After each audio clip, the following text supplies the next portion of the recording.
Hey guys, what's going on? It's Matt, channel over 943. In today's video, I have blog number 26 here on the PRR Keystone.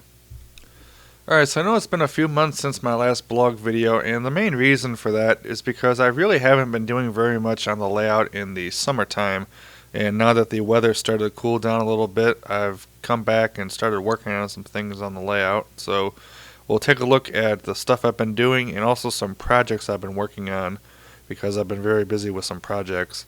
So we'll take a look at all that in today's video, so let's have some fun here. Alright, so the big news for today's blog video is that I got rid of my S-curve in the back.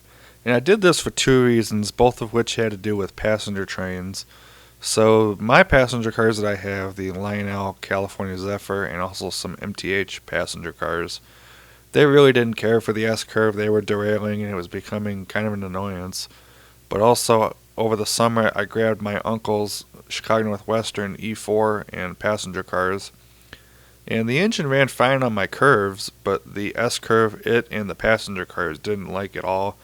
So I figured, okay, it was time to get rid of this, and so I did that. So as you can see in the pictures, here's just some shots of the S-curve being taken out.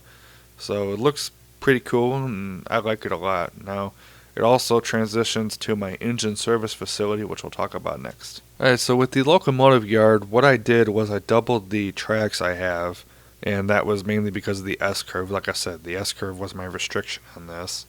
So I have now 8 tracks, and it's looking pretty cool. Now what I'm also doing is I'm also working on sectioning off the facility to make it kind of for a specific purpose. Each section kind of has a purpose. So in the front here, I'm going to have a section for my big engines, you know, the PAs and E8s and things like that. And then on the right here, I'm going to have a section that's specifically for modern diesels, you know, like with like a refueling rack and that kind of thing. And then in the back, I'm going to have just a general purpose area for basically whatever I want. Steam, diesel, really makes no difference over there. And then I'm also going to have a dedicated steam section where I'm going to have a engine house and sand tower, cold tower, water tower. I'd love an ash pit. I don't know if I'm going to get that, but maybe we'll see. But overall, it's looking pretty cool, and I can't wait to see it all finished up. Alright, so really the last thing I've done as far as layout work goes is in removing the S-curve. Again, all my work kind of centers around removing that S-curve. Was I had to remove some buildings on the layout. So I went ahead and removed my houses that I had, and also some other buildings.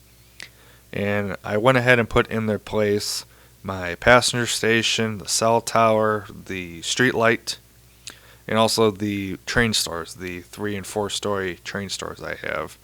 And it's looking pretty cool. So what I'm going to do with the other buildings, I'm thinking, is I'm going to build a shelf that kind of hangs from the ceiling and light them all up. So that'd be pretty cool. So we'll see on that. But it's looking pretty cool, and I like it a whole lot. Alright, so now that the layout work part of this blog is all taken care of, we'll go ahead and talk about just some other things I've been working on. So the first thing is I actually got a new train over the summer. And like I said, over the summer I didn't really do anything as far as layout work. I basically just ran trains. So when an opportunity like this came to be, I wasn't going to stop. So I got a Lionel Dale Earnhardt Jr. freight set. Includes the steam engine and some freight cars, and it's a really pretty cool little set. Now I got it because it was a really good price. It was actually over half off retail, so I really didn't care what it had on it at that point, but it was really pretty cool.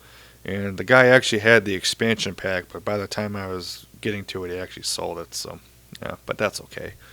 But I really wasn't crazy on the name on the set. You know, I used to be a big NASCAR fan, but now I just don't really watch it like I used to. But nevertheless, it's still pretty cool, and I do like it a whole lot. So you'll see that running in the video here.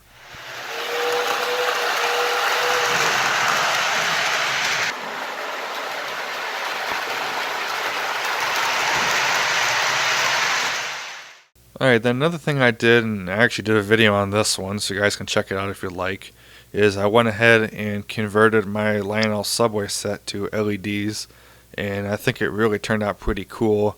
Now, I'm not actually done with this set. What I'm going to do next is I'm going to add third rail sparking shoes, and I'm going to also change out the destination board lights to something that's more prototypical. So when I get that perfected on one of the cars, I will go ahead and do a video on it and show you how to do that. Alright, so the last thing I've been working on is, in a previous blog video, I showed you some Marx trains that I got in.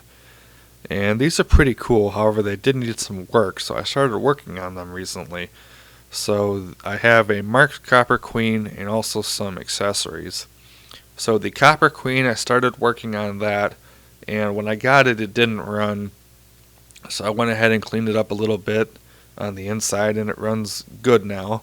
It still needs work, so I'll go ahead and pop it open again and fix it some more, but overall it does run kind of okay. I mean, for being the first time it's probably been ran in about 50 years, it's needs some help here and there, but it's doing okay. It does not like my switches, which that's a known thing on pre-war Marx stuff. They don't like fast track switches, so it catches on those. So I'm thinking what I might do is I may make a small little loop for it only and just let it run, because I think that'd be pretty cool to actually run that. The cars do need work still. They have bent axles on them, so I need to bend those back. And also the cars do need light bulbs. So I'll go ahead and probably take some of that stuff to a train store and see if I can get them fixed up and ready to go, which that'd be pretty cool. And then the accessories. The accessories are doing okay. They're working all right. The Marx Gerard station works perfectly. I'm very happy about that. And I didn't do anything. All I did was hook it up to power, and it works great. So I'm pretty happy about that. I will probably pull it out one of these days and probably lubricate the motor and make sure the exterior is all good to go. But nevertheless, it's still pretty cool. And then the beacon tower, I went ahead and lit that up for the first time over the weekend. And it looks pretty cool now. I did clean that one up. It just has some dust and stuff on it, but that cleaned up pretty nice. And the bulb still works, which is really pretty cool. So now I just need to hunt down a beacon. And then the other two, the crossing signal and the street light. The street light needs a new screw, and the crossing signal needs a new bulb housing and also new screws. Those screws are rusted as all get out, so I'm just going to throw those away and get something new.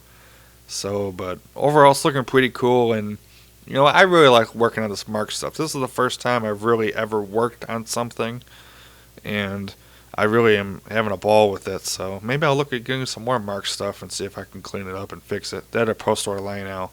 We'll see. But overall, that's about all I have for this blog video. So in the next blog video, I'm going to go ahead and continue working on the locomotive yard. So hopefully by the next blog, I'll be able to show you guys some work on that. So that'd be pretty cool. But that's going to do it for this blog. So take care, guys. I'm Matt Chandler, 943.